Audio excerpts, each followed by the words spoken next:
They say blood is thicker than water, but what happens when your own blood is the poison? My name is Molly Hayes. I'm 28 years old, and I'm about to tell you how my parents stole $87,000 from my dying grandmother, used it to buy my sister a luxury car, and thought they'd get away with it because I was too weak, too invisible, too insignificant to do anything about it. They lied. They cheated the system. They humiliated me my entire life by treating me like the family's afterthought, while my sister got treated like royalty. And when I couldn't believe what I discovered, when I found that empty space where my grandmother's 1892 Steinway piano should have been, I realized the betrayal ran so deep that staying silent would be the same as letting them win. But here's what they didn't know, what nobody knew. My grandmother wasn't the fragile, dying woman they thought they could manipulate. She'd been watching them for years, cataloging every lie, every backstab, every moment of infidelity to the values she'd tried to teach them. And 3 weeks ago, from her hospice bed, she made one phone call that would expose everything and destroy the empire of lies they'd built on her generosity. One call, 7 words that changed my life forever. Harold, it's time. Execute the plan Sunday. What happened next at my mother's 60th birthday party, in front of 35 of their closest friends, business partners, and social connections, was the most shocking, perfectly orchestrated moment of justice I've ever witnessed. The truth came out like a bomb going off in slow motion, and by the time the smoke cleared, their reputation was in ruins. Their golden child was crying in the driveway, and I was standing there holding legal documents that proved I'd never been as powerless as they wanted me to believe. This isn't just a story about revenge or payback or karma, though trust me, all 3 showed up to that party. This is about what happens when you finally stop accepting crumbs from people who should be giving you the whole damn cake.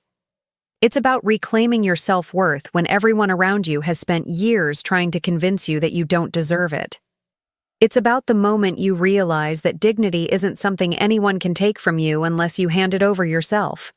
My grandmother taught me that. And from her deathbed, she showed me exactly how to take back everything that was mine. Before I tell you what that attorney revealed in front of everyone, before I walk you through the most satisfying public humiliation I've ever seen people bring upon themselves, I need you to understand how we got here. I need you to see the years of being second best, the hierarchy that made me invisible, the object that represented everything I'd lost and everything I was about to reclaim. Because this isn't about a piano or a car or a house, though all of those things matter. This is about being shamed for wanting what you deserve, being mocked for thinking you matter, and then watching the people who hurt you realize too late that they underestimated the wrong person. So let me take you back to where it all started, to the hospice room that smelled like death and antiseptic, to the moment I had to choose between protecting them or telling my grandmother the truth, to the phone call that set everything in motion. Let me show you what real justice looks like when it's been planned for 5 years by a woman who loved me enough to make sure I'd never be anyone's scapegoat again. And then, when we get to that birthday party, when we watch their faces as everything they've built comes crashing down in front of witnesses, you'll understand why sometimes the best revenge is simply letting the truth speak for itself. My name is Molly Hayes, I'm 28 years old, and 3 weeks ago I discovered something that shattered every last piece of trust I had left in my family. They sold my grandmother's antique piano, a 1892 Steinway worth $87,000, and they didn't just pocket the money or save it for something meaningful. No. They took every single cent and bought my sister Charlotte a brand new Lexus, because apparently impressing her wealthy boyfriend's family was more important than honoring the one person who actually saw me. And here's the kicker. They did it while Grandma Rose was lying in hospice, believing with her whole heart that the piano she promised me was still sitting in her living room, waiting for the day I'd finally bring it home. I couldn't believe what I was hearing when I first found out. The betrayal cut so deep I actually felt it in my chest, like someone had reached inside and twisted everything that made me feel safe. See, that piano wasn't just an instrument. It was the only thing from my childhood that made me feel like I mattered, like I had a voice that deserved to be heard. Grandma Rose used to sit beside me on that bench, her wrinkled hands guiding mine across the keys, telling me stories about dignity and self-worth while the rest of my family treated me like I was invisible. Charlotte was always the golden child, the one who got the attention, the praise, the investment. I was just there, useful when they needed something, forgotten when they didn't. But what they didn't know, what none of us knew yet, was that Grandma Rose had been watching this family drama unfold for years.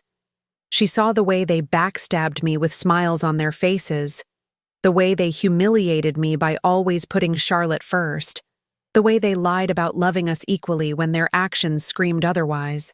And while she lay in that hospice bed, too weak to walk but sharp as ever in her mind, she wasn't just accepting her fate. She was plotting something that would bring justice in a way none of them could have predicted. She didn't know exactly what they'd do. She just knew they would.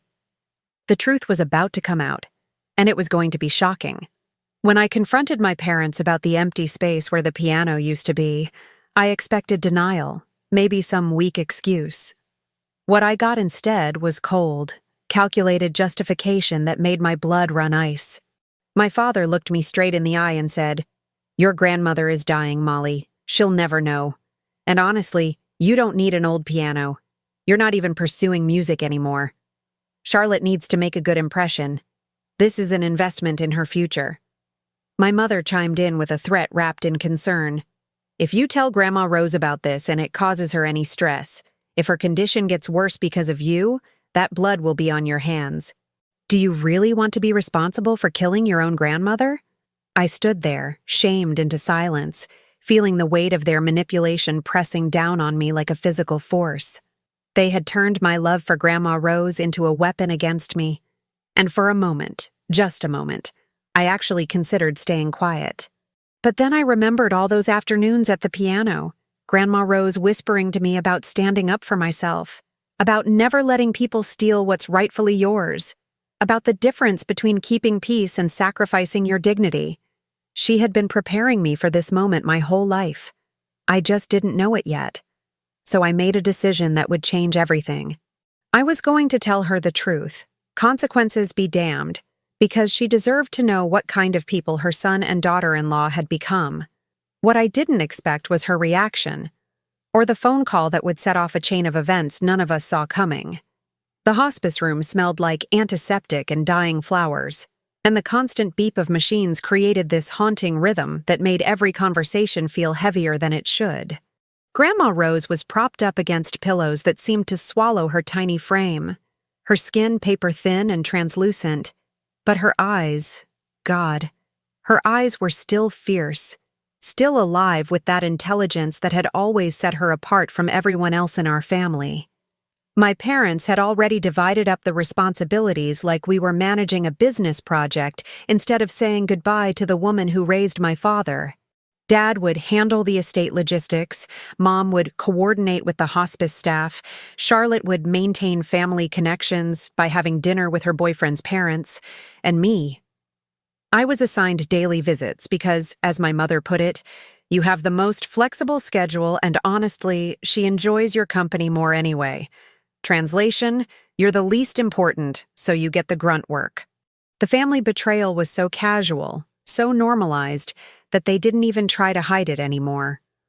I was the scapegoat, the one who existed to make their lives easier while they built Charlotte's image as the perfect daughter with the perfect future. Every day I'd drive 40 minutes to that hospice facility, sit beside Grandma Rose, read to her, talk about everything and nothing, while my parents were out at business dinners and Charlotte was being paraded around like some prize at social events. The hierarchy was crystal clear. Their time was valuable, mine was disposable. And the worst part? I had accepted it for so long that I barely even questioned it anymore.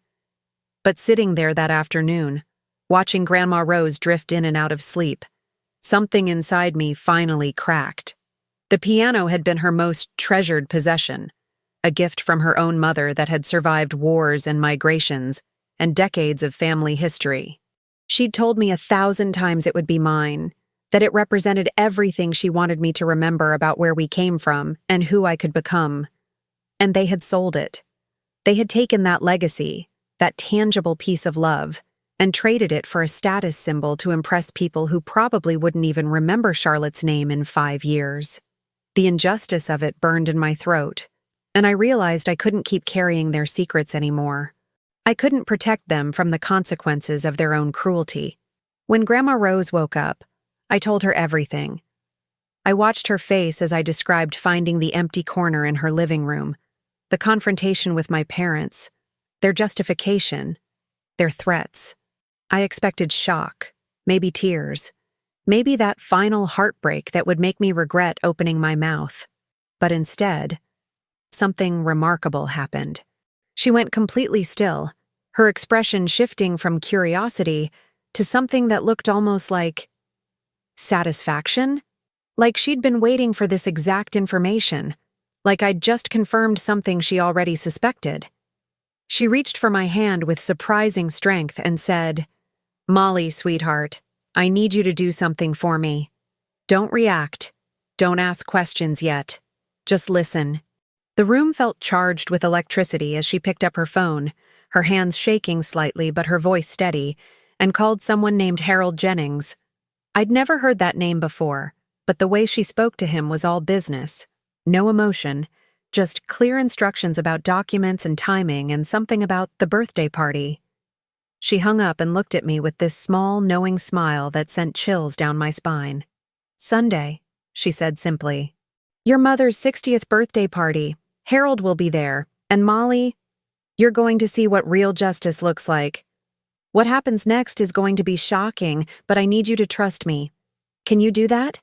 I nodded, my heart pounding, having no idea that I was about to witness the most spectacular payback I'd ever seen. 2 days before my mother's birthday party, I got a text from a number I didn't recognize. "Molly, this is Harold Jennings. Your grandmother asked me to meet with you before Sunday.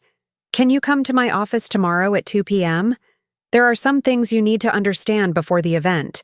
Please don't mention this to anyone." My hands were literally shaking as I read it. The mystery of what Grandma Rose had planned was eating me alive.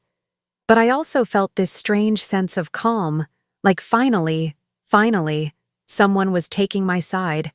Someone was going to do something about the years of being backstabbed and overlooked and treated like I didn't matter. I texted back a simple, "I'll be there," and spent the next 24 hours barely sleeping, my mind racing through possibilities, none of which came even close to the truth I was about to learn. Harold's office was in one of those old downtown buildings with marble floors and wood paneling that screamed old money and serious business. He was maybe 65, with silver hair and kind eyes behind wire-rimmed glasses, and he greeted me with a firm handshake and a gentle smile that immediately put me at ease. "Your grandmother speaks very highly of you," he said as he gestured for me to sit. "She's been my client for over 30 years, and I've watched this situation develop with great concern. What I'm about to tell you is going to be difficult to process, but I need you to understand the full scope of what's happening before Sunday." He opened a folder on his desk, and that's when my entire understanding of my family's power structure completely shattered. "Molly, the house your parents live in, the one they've been in for 15 years, has never been in their names. It's always belonged to your grandmother." I felt my jaw literally drop open. "What?" The word came out as barely a whisper. Harold nodded, sliding a deed across the desk toward me. There it was, in black and white. Rose Margaret Hayes, sole owner. "Your father convinced his mother to let them live there rent-free when they were getting established," Harold explained, using air quotes that dripped with skepticism. "That was supposed to be temporary. It's been a decade and a half. They've been living in her property, building their social status in her house, while treating her generosity like it's their birthright. And now, while she's in hospice, they've stolen and sold her most precious possession to fund your sister's lifestyle. The infidelity to family values, the betrayal of trust, it was so much deeper than I'd realized. This wasn't just about a piano. This was about years of manipulation, of taking advantage of Grandma Rose's kindness while slowly erasing her from the narrative of her own life. That house always felt like Grandma Rose's, even when my parents acted like it proved their success. I just never knew the legal truth until that moment.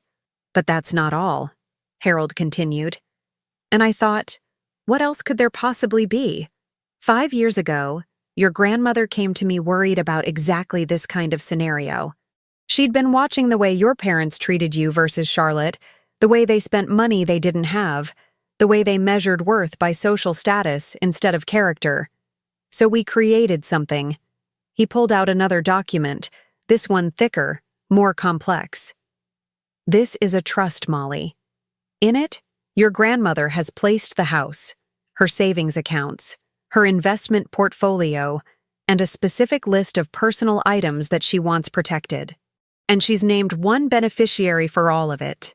He looked at me with such kindness that tears started forming in my eyes before he even said the words. You, Molly.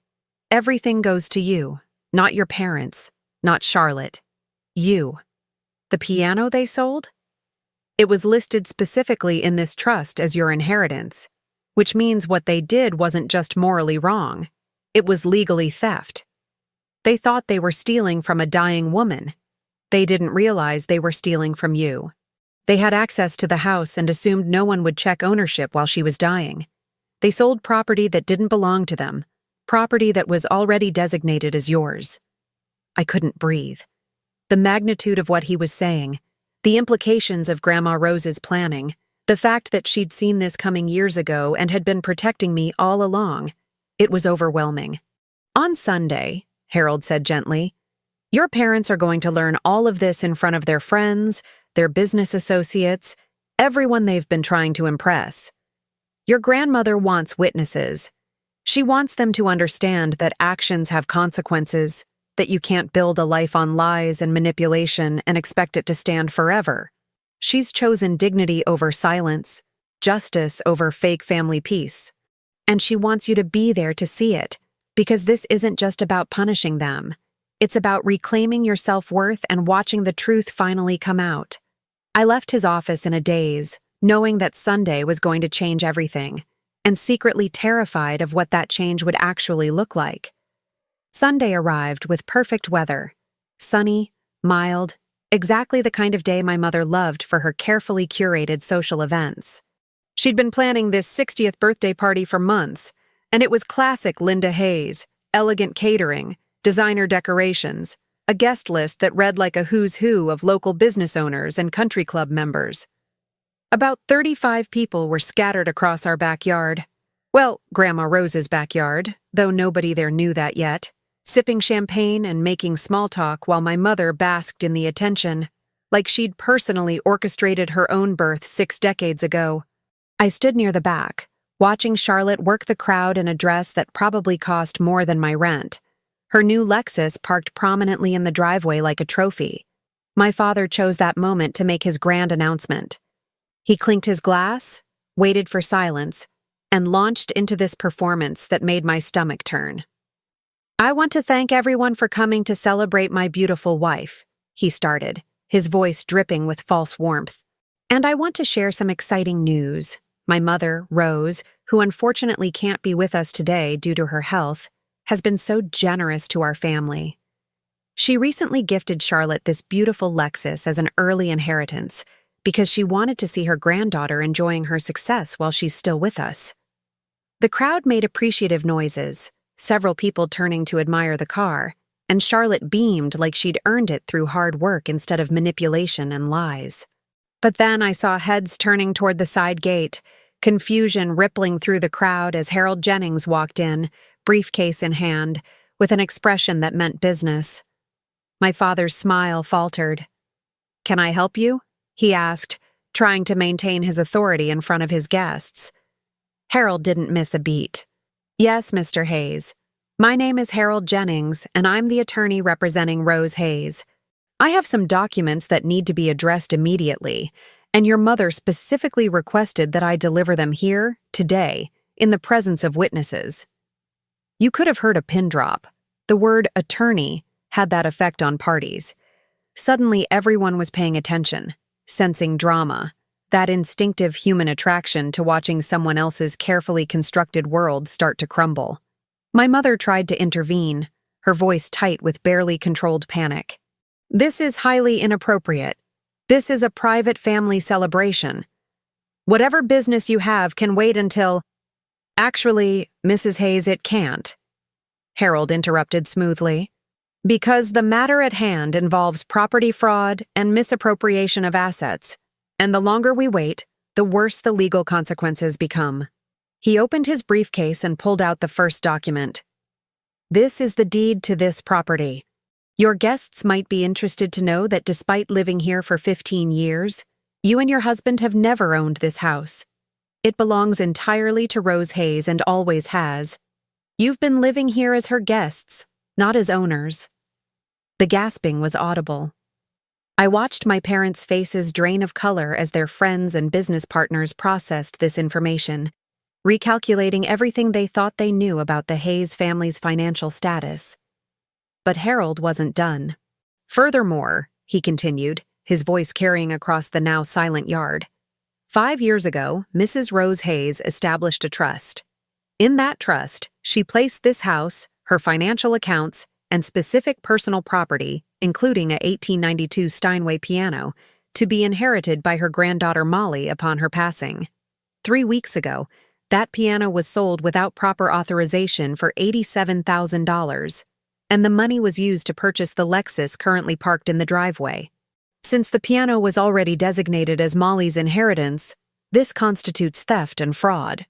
The party had transformed into a courtroom, and my parents were on trial in front of everyone they'd ever tried to impress. Charlotte's boyfriend's parents were whispering to each other, already calculating whether this association was worth maintaining. My father's business partner looked like he was mentally reviewing all their joint ventures, wondering what else had been built on lies. And my mother looked absolutely humiliated, her perfect party dissolving into the worst kind of public shaming she could have imagined. The karma was almost too perfect, and we hadn't even gotten to the best part yet. Harold let the information sink in for a moment before delivering the final blow. "The trust is irrevocable, and as of right now, it's being executed. The $87,000 must be returned to the trust within 30 days, or Ms. Molly Hayes has grounds to pursue legal action for theft of inheritance. Additionally, Mr. and Mrs. Hayes, you will need to either negotiate a formal rental agreement for this property with Molly, who will become the legal owner, or you will need to make arrangements to vacate. The era of living rent-free on someone else's generosity while betraying that generosity is over." I watched as the magnitude of their situation crashed down on them. The house they'd used to build their social image wasn't theirs. The money was gone but had to be returned, and their golden child's shiny new car was about to be repossessed to pay back what they'd stolen from me. My father tried to recover, his voice shaking with barely controlled rage. My mother is clearly not in her right mind. She's on medication. She's dying. This kind of decision can't possibly be—" "Actually," Harold cut him off, his tone ice cold now. "I have documentation from 3 separate medical professionals confirming that Mrs. Rose Hayes is of completely sound mind. She made these arrangements 5 years ago, long before her current illness, specifically because she anticipated this kind of challenge. And she asked me to tell you, in front of all these witnesses, that she's known for years what kind of people you are. She just finally decided to stop protecting you from the consequences of your own choices. The vengeance was swift and surgical, but what made it perfect was that it wasn't cruel. It was just the truth, delivered at the exact moment when it would have maximum impact." Charlotte started crying. Not from remorse, but from the dawning realization that her boyfriend's family was already distancing themselves, literally stepping away from her in the crowd. The image they'd worked so hard to project, successful, generous, family-oriented, was evaporating in real time, replaced by the reality of who they actually were. People who would steal from a dying woman and lie about it at a party. The payback wasn't about making them suffer. It was about making sure everyone saw them clearly for the first time. Harold turned to me then, and his expression softened. "Molly, your grandmother wants you to know that you have options. You can demand immediate repayment and eviction, which is within your legal rights. Or you can choose to show them more grace than they showed you, allowing a payment plan for the return of the money and a reasonable timeline for them to find new housing. The choice is entirely yours, and whatever you decide, the law will support you." Every eye was on me now, and I could feel the weight of the moment. This was where I could become what they'd always accused me of being: vindictive, ungrateful, cruel. Or I could do what Grandma Rose had always taught me: stand firm in my dignity while remembering that justice and revenge aren't the same thing. I took a breath and spoke clearly, loud enough for everyone to hear. "I want the $87,000 returned in full. You have 90 days instead of 30. Sell the car, figure it out, but every penny comes back. I want a formal rental agreement at fair market rate starting immediately, and I want you out of the house within 6 months. That gives you time to find something appropriate and make the transition without destroying yourselves financially." I paused, making sure they understood. "I'm not doing this to punish you. I'm doing this because it's what's fair, and because I deserve to have what was meant for me. And maybe, just maybe, if you use this time to think about how you treat people, you'll come out of this as better humans." The party ended shortly after that, guests making awkward excuses and rushing toward their cars, the social fallout already beginning. My parents stood there surrounded by dirty plates and half-empty champagne glasses, their perfect image shattered, their future uncertain. And for the first time in my life, I didn't feel the need to comfort them or apologize or make myself smaller to ease their discomfort. I felt free. The truth had finally come out, shocking and undeniable, and there was no going back to the old dynamics. Grandma Rose had given me more than an inheritance. She'd given me permission to value myself, and that was worth more than any amount of money. Grandma Rose passed away 6 days later, peacefully in her sleep with me holding her hand.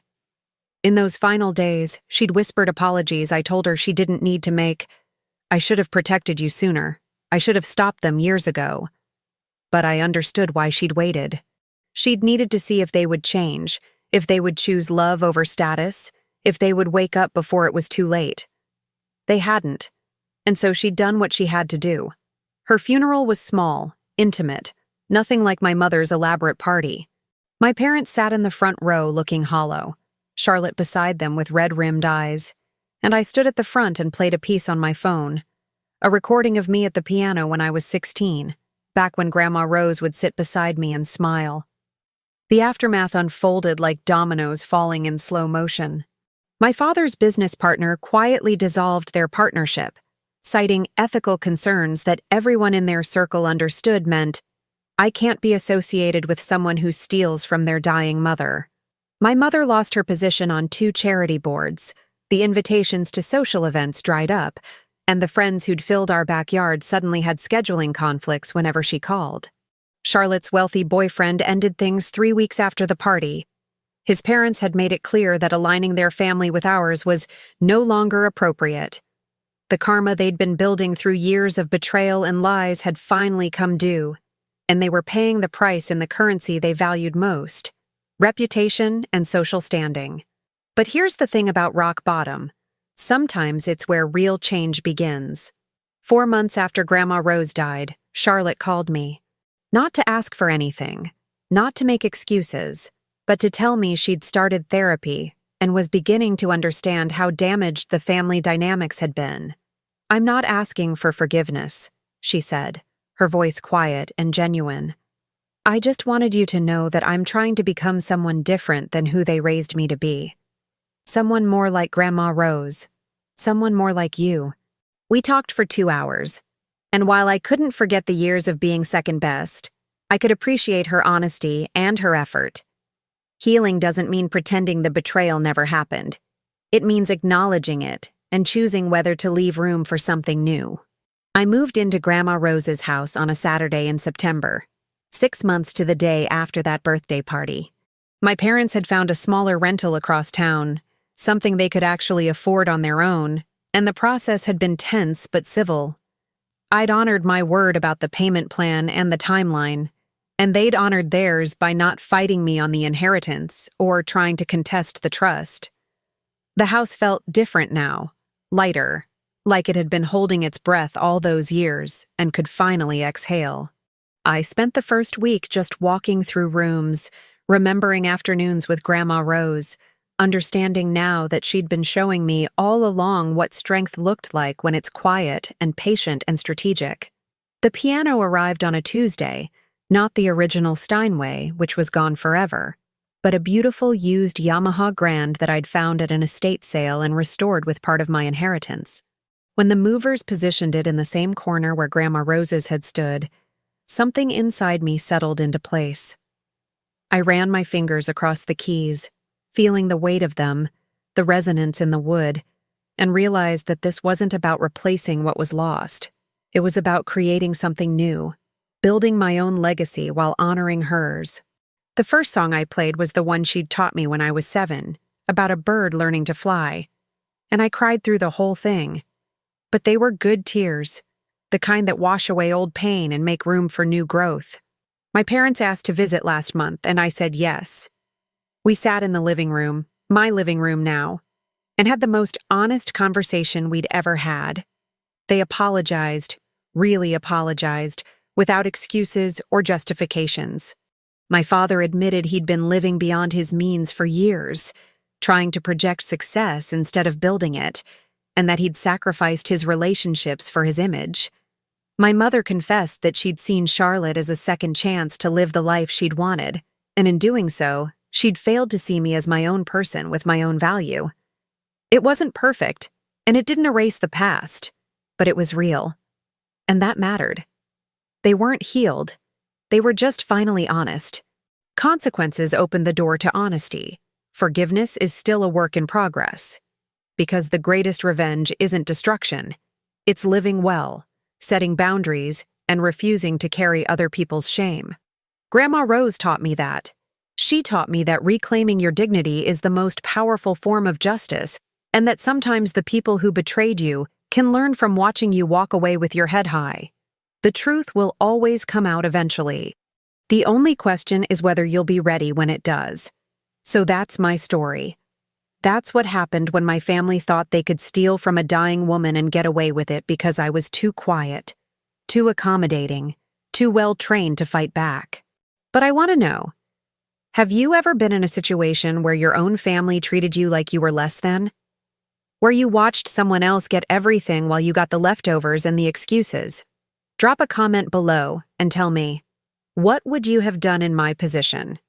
Would you have given them the 90-day grace period, or would you have demanded immediate justice? Have you ever had to choose between revenge and dignity, between burning bridges and building boundaries? And here's what I really want to know, because this is what keeps me up at night sometimes. Do you think people can actually change after something like this? Or is the damage too deep? My sister's in therapy now. My parents are trying to rebuild their lives with actual honesty for the first time. But does that erase what they did? Can a family come back from this kind of betrayal? I'm genuinely curious what you think, because I'm still figuring it out myself. Tell me your stories about family drama, about being the scapegoat, about standing up for yourself when everyone expected you to stay small. I read every single comment, and your experiences helped me understand my own. If this story made you feel something, anger, validation, hope, anything, do me a favor and hit that subscribe button right now. Because I'm going to keep sharing these stories, these moments where people reclaim their power and refuse to be victims of other people's cruelty. I'm going to keep talking about the messy, complicated truth of family dynamics, about justice that doesn't always look like what we expect, about the difference between revenge and simply refusing to accept less than you deserve. And make sure you turn on notifications, because the next story I'm going to tell you involves a mother-in-law, a forged signature, and a wedding that ended with police escorts. And trust me, you're not going to want to miss that. Your self-worth isn't up for negotiation. Your dignity isn't something you owe to people who've never valued it. And sometimes, the most radical thing you can do is simply tell the truth and let the consequences fall where they may. That's what my grandmother taught me. That's what I'm still learning. And that's what I hope you'll take with you when you click away from this video. You deserve better than being anyone's afterthought, and there's nothing wrong with demanding that the people in your life treat you like you matter. Because you do. You absolutely do. Now, go tell me your story in the comments. I'll be waiting.